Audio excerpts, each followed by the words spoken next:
Parenting in the 21st century is ever evolving, and while you balance work, kids, and your sanity, it's easy to feel discouraged. Welcome to the Super Parent Syndrome with your host, Dr. Nick Fanning.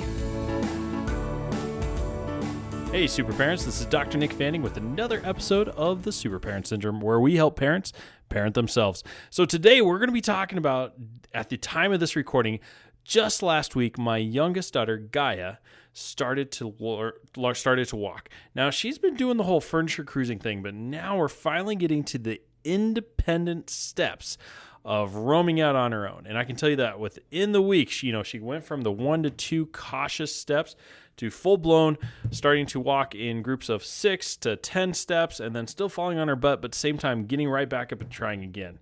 Now, the thing is that it's not going to take long before she's just going to be running. Now, but what I wanted to share with you is really honestly watching her through the process of walking was inspirational all by itself. Now, here's the thing. It's very humbling too, because if I looked at the way that I attack some of my goals, it's kind of shameful compared to hers.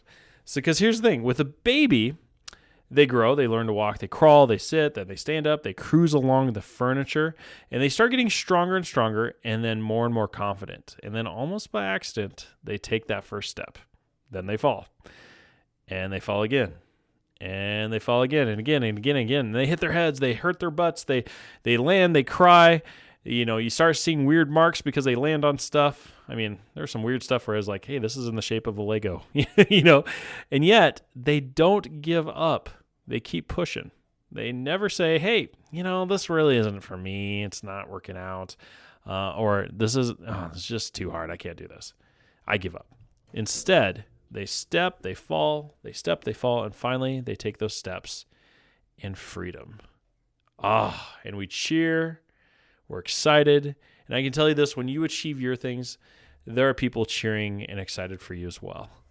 And I can tell you this, is that when your own life, you need to take heart in the fact that nothing new comes easy. And in fact, the suck is what I call it, embracing the suck, and the falling is part of the process. And it's just you paying your dues until you actually get what you're going on. It could be something as easy as weight loss. You try, you fail. You try, you fail. You try, you fail. And eventually, you're going to get there. You're going to learn, what your limits are. And it could be quitting any addiction, the same thing. You're going to learn your limits. You're going to learn what your triggers are. You're going to learn what's going to help you and what's going to hold you back. And same thing with learning anything, like learning how to do your budget, how to learn how to save and to be healthy and to have better connection with your spouse and your kids. You're going to fail, and that's part of the process. And I can tell you this, with kids, there's lots of failures. You're going to realize how bad you screwed up later on. You're going to realize, man, what could I have done better? And every day is a chance for you to do it better. And I hope you're taking that, because, again, if you can look at every single day as a new opportunity and a new fresh beginning, then you have a little bit more excitement in your life, because, again, it's giving yourself another shot. And sometimes people are saying, like, yeah, it's easy to say that, man, but, after failing so many times, I just can't do, I'm just not cut out for this. What would you say to your kids? Especially, hindsight being 20/20 and all. You might say to your kids, like, hey, you can't get this dance routine back. It could be, with gymnastics and back bends. I can tell my kids have tried, or riding a bike, or learning how to walk. All these things, I can tell you this, my kids at one point said, like, I just can't do it. I'm done. And yet you help coax them, because on the other side, it's so much easier than you thought it was going to be. And yeah, the learning part of it and the process was difficult, but on the other side of it is just such sweet freedom.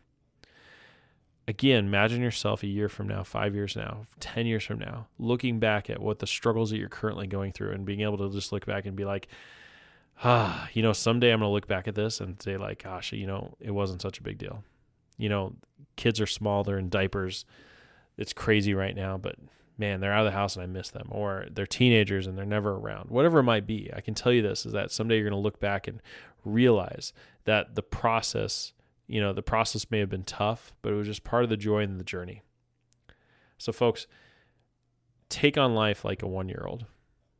Tack it over and over again until you get it, because you're worth it. And I can tell you, the future self will thank you, because the future self will be like, man, if only I had done this earlier. And I know you're saying this to yourself, but guess what? Right now is the second best time. So I hope this helps you. Again, tack life like a 1-year-old. This is Dr. Nick Fanning, signing off. Thanks for listening to another episode of the Super Parent Syndrome. Please be sure to visit peptalksforparents.com for more content and our free newsletter. And remember, you are not alone.